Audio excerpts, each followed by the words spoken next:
Bonjour mon ami, kembali lagi bersama saya Pandora. Kemarin ada dua pertanyaan menarik tentang dunia Pokemon. Jadi yuk mari kita jawab.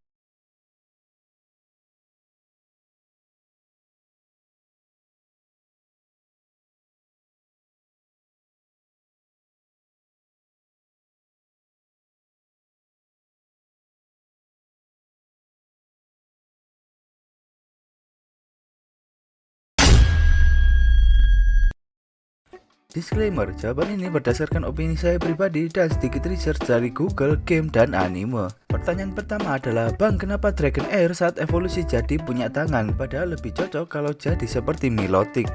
Kira-kira kenapa ya Dragonite punya tangan? Padahal Dratini dan Dragonair bentuknya seperti belut. Setelah saya baca-baca Pokédex mulai dari Dratini, Dragonair, dan Dragonite, saya masih belum bisa menemukan mengapa Dragonite menjadi punya tangan. Dan ketika kita melihat desain awal dari Dragonite, maka kita juga akan melihat bahwa Dragonite sudah memiliki tangan dan kaki. Dari desain awal hanya ada perbaikan di bagian leher yang terlalu panjang dan dibikin menjadi lebih baik. Dratini merupakan Pokemon yang didasari dari si serpent atau naga kuno dari Jepang dan Cina yang membawa keberuntungan. Sedangkan Dragonair juga didasari dari si serpent atau naga tradisional dari Jepang atau Cina yang membawa keberuntungan. Tetapi Dragonair juga berdasar dari sebuah legenda yang bernama Imugi. Imugi merupakan ular yang hidup di daerah perairan atau gua. Ketika Imugi berhasil mendapatkan permata yang jatuh dari langit yang bernama Yoichu, maka dia akan berubah menjadi naga sejati. Sedangkan Dragonite memiliki base dari naga Jepang, Cina, bahkan Eropa. Seperti yang kita ketahui, rata-rata desain dari naga Eropa ini memiliki kaki dan tangan bahkan sayap. Jadi mungkin evolusi mengapa Dragonite memiliki tangan padahal Dratini dan Dragonair memiliki bentuk seperti ular, karena Dragonair didesain dari Imugi, sebuah ular baik yang menjaga perairan, dan ketika dia mendapatkan sebuah permata dari langit yang bernama Yoichu, maka dia berubah menjadi naga sejati,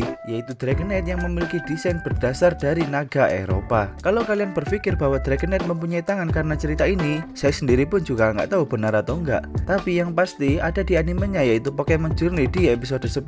Di episode ini diceritakan bahwa Ash dan Go yang akan menuju pulau Dragonite, tetapi di tengah jalan mereka terjebak oleh badai. Setelah terjebak dalam badai, Ash dan Go ternyata terdampar di sebuah pulau yang berisi Dratini, Dragonair, dan Dragonite. Usut punya usut, ternyata yang menyelamatkan mereka dari badai adalah Dragonite dan Dragonair. Saat tiba di pulau Dragonite, ternyata ada tim Rocket yang mengikuti mereka dan berhasil menangkap satu Dragonite. Ash yang berhasil mengalahkan mereka ternyata terjatuh karena terpental oleh serangan dari Wailord dan mengakibatkan Dragonair harus berjuang keras untuk menyelamatkan Ash. Di saat Dragonair menyelamatkan Ash, dia berevolusi menjadi Dragonite. Di saat itulah Ash berkata bahwa tumbuhnya tangan pada Dragonite diakibatkan karena Dragonite ingin melindungi sesuatu. Hal ini juga sejalan dengan Pokédex dari Dragonite yang mengatakan bahwa ia dikenal sebagai penjaga laut karena Dragonite dapat terbang selama 16 jam di lautan dan akan membantu kapal-kapal yang terjebak badai untuk keluar dari badai tersebut. Dan ini juga sejalan dengan mitologi dari Imugi yang suka menyelamatkan seorang pelaut atau orang-orang yang terjebak di lautan. Bagaimana menurut kalian? Apa benar terciptanya tangan pada Dragonite disebabkan karena ia ingin melindungi sesuatu? Atau benarkah Dragonite terinspirasi dari seorang Imugi yang telah menjadi naga sejati? Silahkan komen di bawah ya. BTW, Dragonite besar yang muncul di Mersus War di episode awal-awal sepertinya hingga sekarang masih menjadi misteri ya.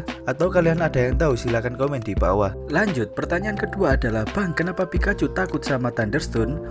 Seperti yang kita ketahui, ketika Pikachu diberi Thunderstone, maka ia akan berubah menjadi Raichu. Dan Pikachu tidak ingin menjadi Raichu. Di episode 14 yang berjudul Electric Shock Showdown, Ash dan Pikachu menantang sebuah gym yang ada di Vermilion City. Gym tersebut dipimpin oleh Lieutenant Shulk dan Pokemon andalannya yaitu Raichu. Di episode itu, Pikachu yang kalah dari Raichu pun ditawari Thunderstone oleh Nurse Joy dan dia pun menolak. Pikachu berbicara bahwa dia ingin menang dengan menjadi dirinya sendiri, karena ketika berevolusi maka Pikachu tidak bisa kembali ke wujud asalnya dan akan mengubah kepribadian dari Pikachu, sama seperti Charmander dari Ash yang berubah menjadi Charizard dan mengubah kepribadiannya jadi tidak respect kepada trainernya. Jadi tidak evolusinya Pikachu menjadi Raichu diakibatkan karena bila ia berevolusi maka kepribadiannya akan berubah dan wujudnya juga tidak akan bisa kembali lagi, serta Pikachu hanya ingin menjadi dirinya sendiri dan menjadi lebih kuat bersama Ash dengan wujudnya sebagai Pikachu. Dan yang terpenting adalah jika Pikachu berevolusi maka Pokemon tidak akan laku karena Pikachu merupakan maskot utamanya. Dan ya, itulah jawaban dari dua pertanyaan tersebut. Kalian bebas untuk menanyakan apapun di kolom komentar, dan ingat ini hanyalah opini pribadi saya dan sedikit info dari game, anime, dan Google. Jika dirasa ada yang kurang, kalian bisa tambahkan sendiri di kolom komentar. Terima kasih untuk yang sudah menonton. Merci.